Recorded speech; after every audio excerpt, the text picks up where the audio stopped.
For years, the town of Elmswood had been whispered about in hushed tones. A place where shadows seemed to stretch a bit too long, and where the silence at night was so complete it weighed heavy on the soul.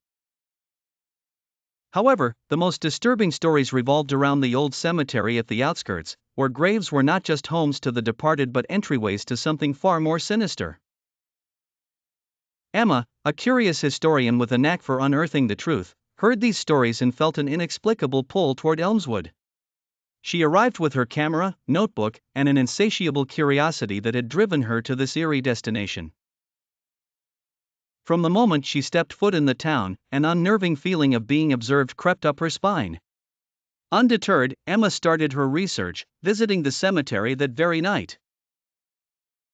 Under the pale light of the crescent moon, she began to take photographs of the rundown tombstones.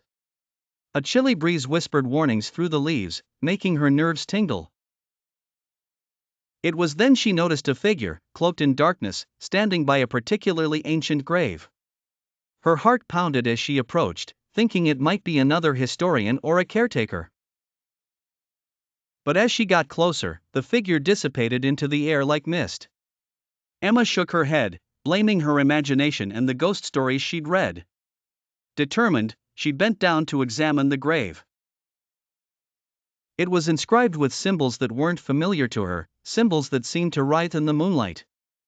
She snapped photos and made sketches, her historian instincts taking over. That night, back in her rented room, Emma reviewed her notes and photographs. To her shock, one of the pictures captured not just the grave, but the figure, now staring directly at the camera with hollow, void-like eyes. An icy dread coursed through her. She couldn't shake the feeling that those eyes were still on her, even now. The following nights were tormented by nightmares, visions of being buried alive, of clawing at the earth, and of that figure, always watching, its eyes growing closer. In her panic and obsession, Emma combed through her research, visiting libraries and consulting experts. She found out the grave belonged to a long-forgotten warlock, Edmund Greaves, who was said to have harnessed dark powers to cheat death.